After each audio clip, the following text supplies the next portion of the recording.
Web Kizomba TV apresenta Programa Cristóvão Luiz, Dialogando com a Cultura. Uma parceria Web TV, Mato Grosso News.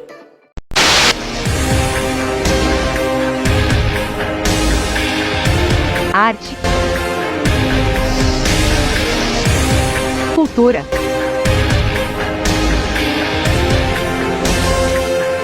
educação. Web Kizomba TV, juntos com você na cultura afro e indígenas brasileira.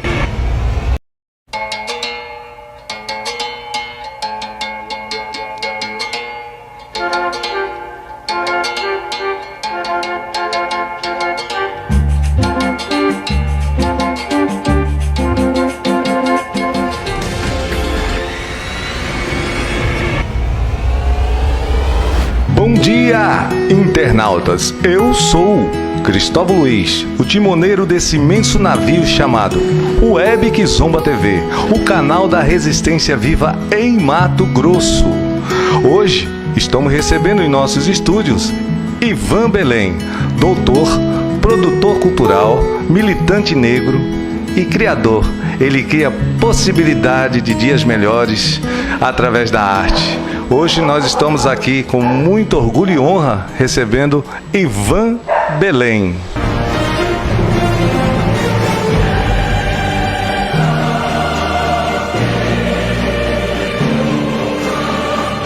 Dialogando com a cultura, Ivan Belém, nós gostaríamos que você falasse um pouco da sua infância em Cuiabá e da contação de história, porque nós ouvimos muitas histórias maravilhosas que hoje, com a globalização e o tempo que não se tem, não ouvimos mais os nossos avós, as nossas mães, os nossos pais e as pessoas queridas. Gostaríamos que você nos falasse um pouco dessa história, da sua história. Bom dia, é um prazer, é uma alegria estar aqui. Muito obrigado pelo convite, Cristóvão. Fico muito feliz pela lembrança. Então, eu nasci no Pantanal Mato Grossense, às margens do rio Cuiabá, e ainda com 30 dias de nascido, viemos embora com a minha família para o bairro Lixeira, na mesma casa onde eu morei dos 30 dias aos 59 anos de idade. E tive uma infância muito feliz, muito diferente da infância das crianças de hoje. Tive uma infância muito diferente da infância das crianças da atualidade, né? Foi uma infância muito feliz. A gente podia brincar na rua, que não tinha perigo nenhum, né? A minha rua não tinha asfalto na minha infância, né? E passava por ela muita charrete. Em frente à minha casa era um ponto assim de pessoal que vinha da zona rural com lenha para vender, com verduras, etc. e tal. E tinha muitas histórias também, né? Muitos contadores de histórias. Porque a televisão, quando chegou, eu tinha 9 anos de idade. Então, bem antes disso, eu já ouvia muita história. Era um hábito, né? Ter contadores de histórias no final da tarde, né? Pra gente. E eu vi muitas histórias. O meu bairro mesmo é repleto de histórias de índios, de charrete que andava sozinha. Lobisomem. Lobisomem é um clássico do meu bairro. Entendeu?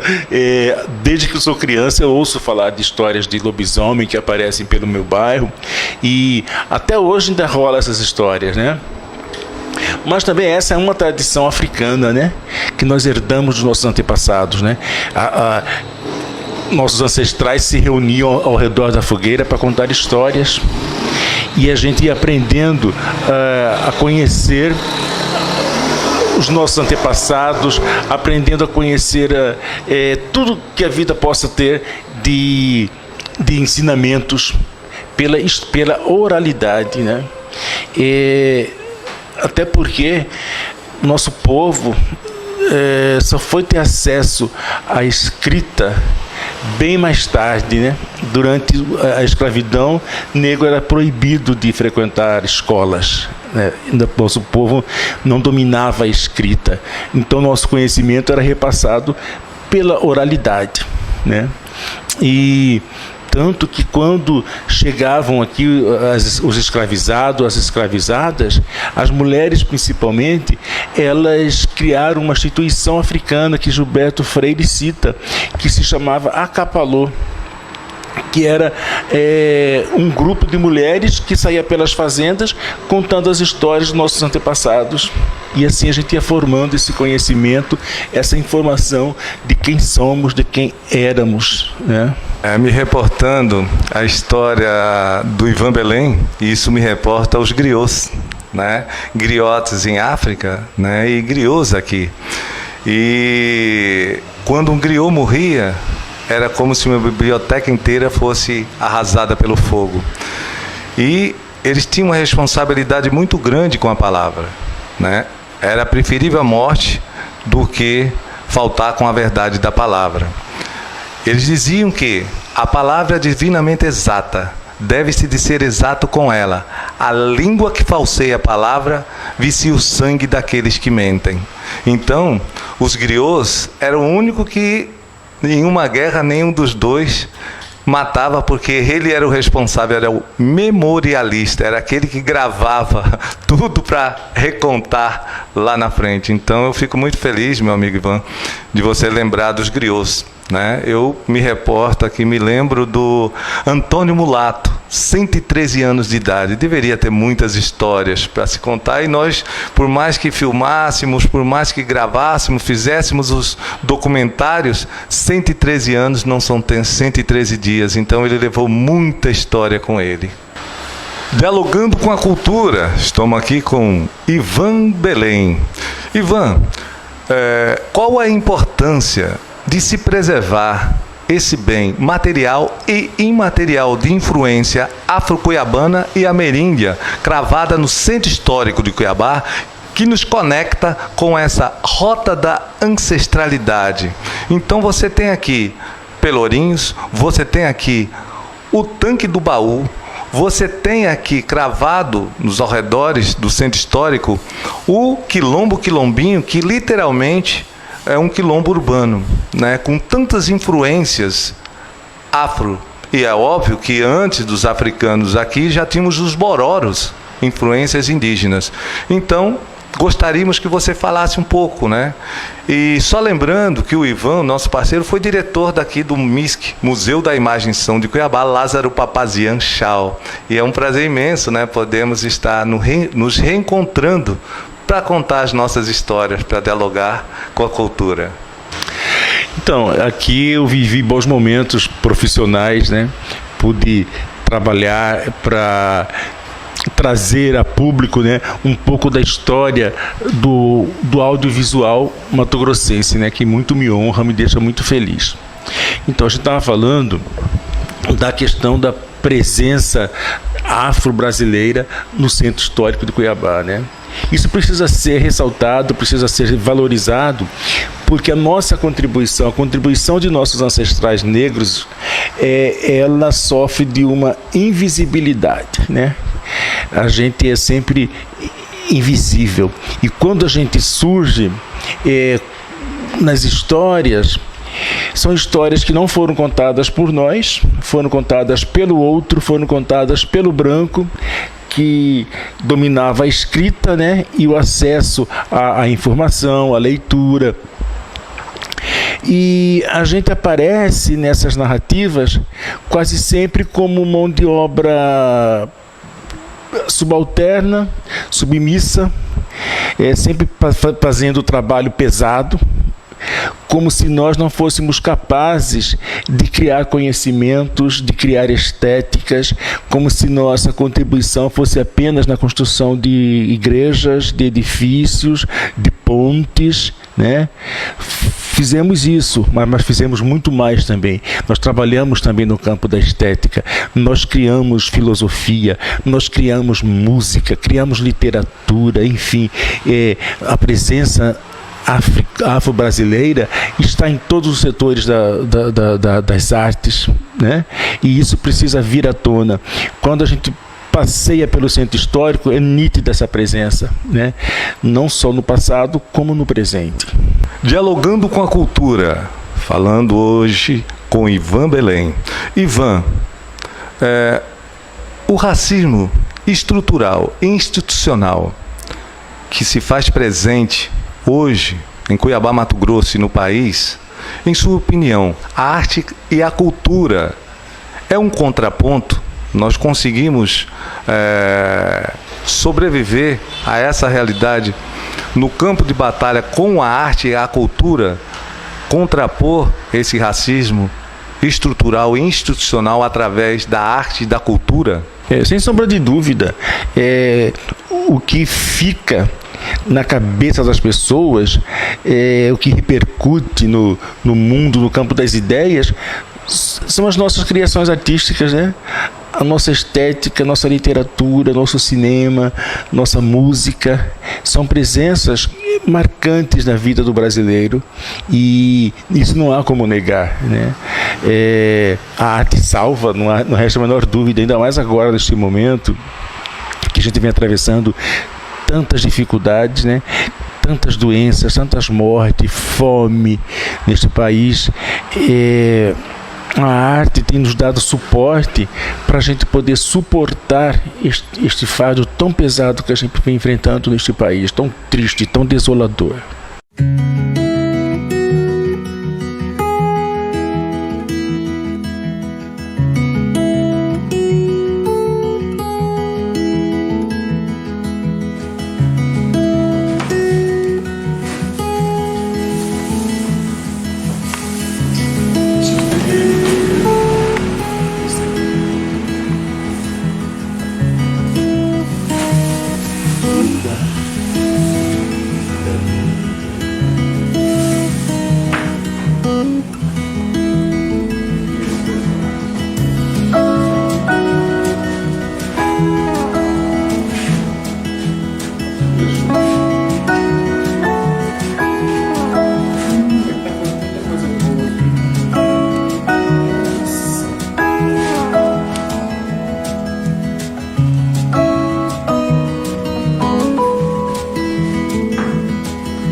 Agora nós vamos falar de Lio Arruda.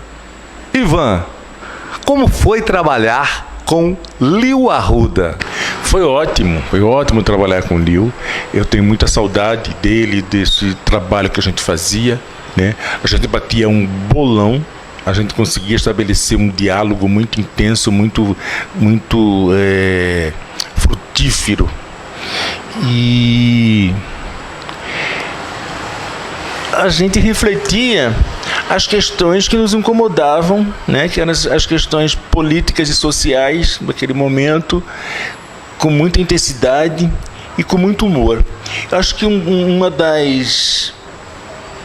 que tornava a gente, enquanto artistas, enquanto grupo de teatro, vanguarda, uma das questões era que a gente usava não só as expressões culturais, as linguísticas do nosso povo, porque isso outros grupos já vinham fazendo anteriormente a nós, por exemplo, o Grupo Terra, né?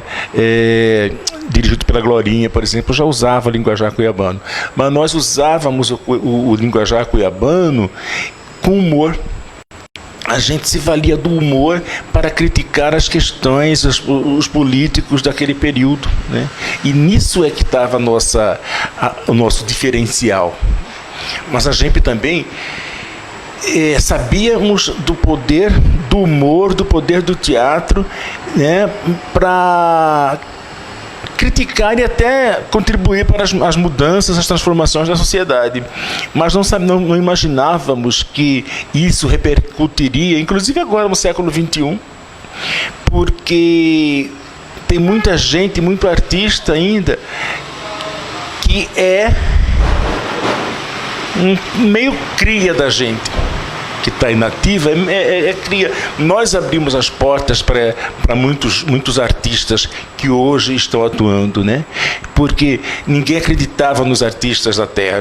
Cuiabá ia ao teatro para ver artistas da Globo, que vinham com aqueles espetáculos caça-níqueis, que era uma reprodução da televisão, da novela, e a gente veio com uma linguagem nova, uma linguagem irreverente, inovadora, crítica, e conseguimos chegar ao coração dos cuiabanos, ao ponto dos cuiabanos se verem no palco ou nas ruas, que a gente também fazia teatro de rua.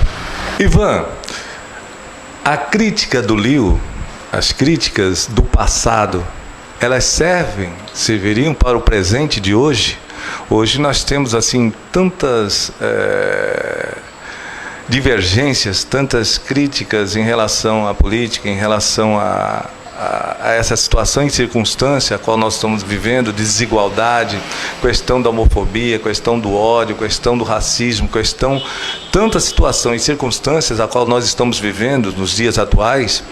Você, na sua maneira de pensar, a crítica dele servia para os dias atuais também? Com certeza.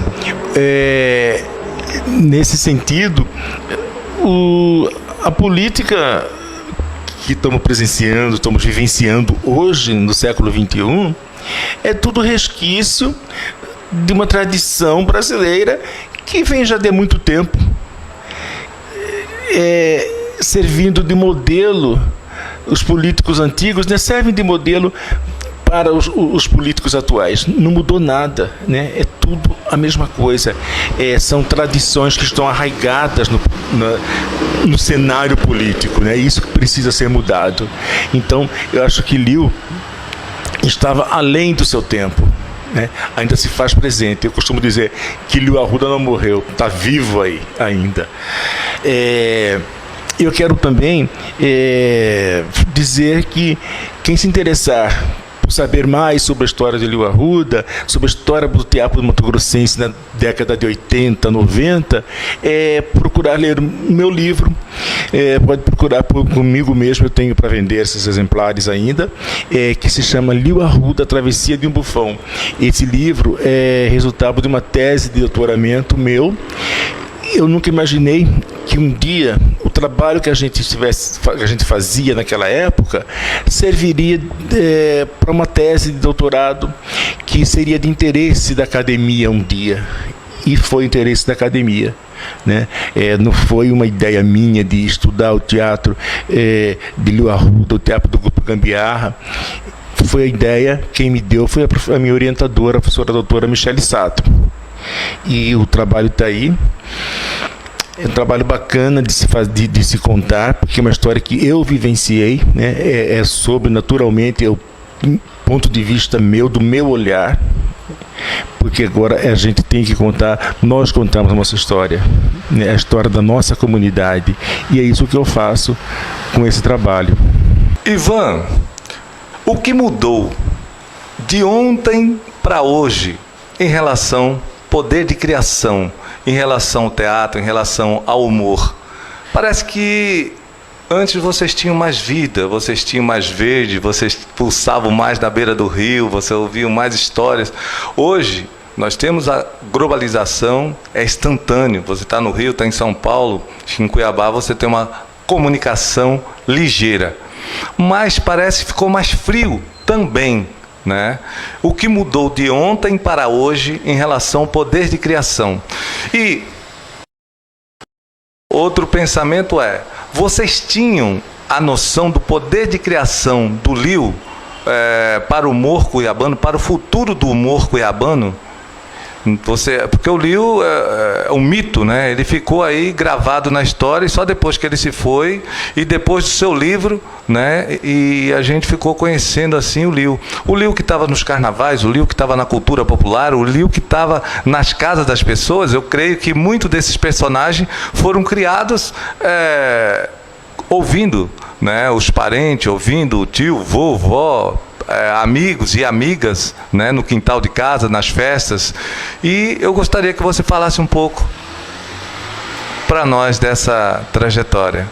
Aquele período que a gente atuou mais intensamente, eu e Liu e o Grupo Gambiarra, foi um período assim que do final já do regime militar, né, para a abertura política, né? Então, quer dizer, o interesse era outro, diferente dos interesses que temos hoje. O interesse nosso na época era uma crítica à ditadura, era uma crítica a todo esse sistema político que estava ali.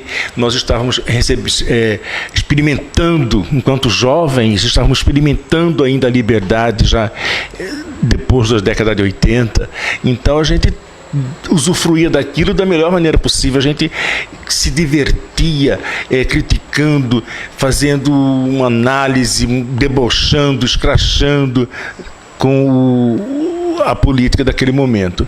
Então hoje essa juventude que ela não vivenciou esse período. Então, quer dizer, a experiência dela política, artística, é diferente da nossa. Agora, se a gente tinha noção de que projetaríamos para o futuro nosso trabalho, não tínhamos. E hoje repercute ainda, ecoa ainda esse som nosso, do que fazíamos, ainda ecoa para a atualidade. E isso é muito bacana, porque eu acho que a arte, ela não nasce do nada, é contribuição de outras gerações, e fico feliz de saber que a gente tem contribuição, que as nossas contribuições ainda estão presentes na arte atual mato-grossense. É um prazer imenso. Eu, timoneiro Cristóvão Luiz, estou aqui com o doutor, ator, criador, pode-se dizer assim, né? Produção cultural, Ivan Belém. É um prazer imenso, né? Nós podemos conviver um pouco aqui no Museu da Imagem São de Cuiabá, no Silva Freire, por alguns momentos, algumas visitas do Ivan por lá. Então, assim, eu me sinto muito honrado, Ivan, porque até na militância a gente se encontrou, na militância do movimento negro, com o seu Geraldo, com o Grucão, e isso me deixa muito feliz, né, de poder reencontrá-lo com esse axé, com essa esperança, e espalhando arte, que é melhor, que é aquilo que há de melhor em nós, né, que é o poder de criação através da arte, e a esperança que se dá também através da arte. Então, muito obrigado, gratidão por você estar passando por aqui, espalhando o que há de melhor em você, que é esse poder de criação através da arte. Eu fico muito feliz pela oportunidade, Cristóvão, e muito grato por estar aqui relembrando esse trabalho que a gente fez no passado, né? Relembrando o Liu Arruda, relembrando o Grupo Gambiarra, né? Anos 80, 90, que foram anos tão férteis da arte, da cultura em Mato Grosso. E eu pude participar disso aí, eu participei ativamente e fico muito feliz de estar relembrando. Em entrevista para o Web Kizomba TV. Meu e-mail para quem se interessar em adquirir um exemplar do meu livro, ivanbelém@gmail.com. E muito obrigado a todos.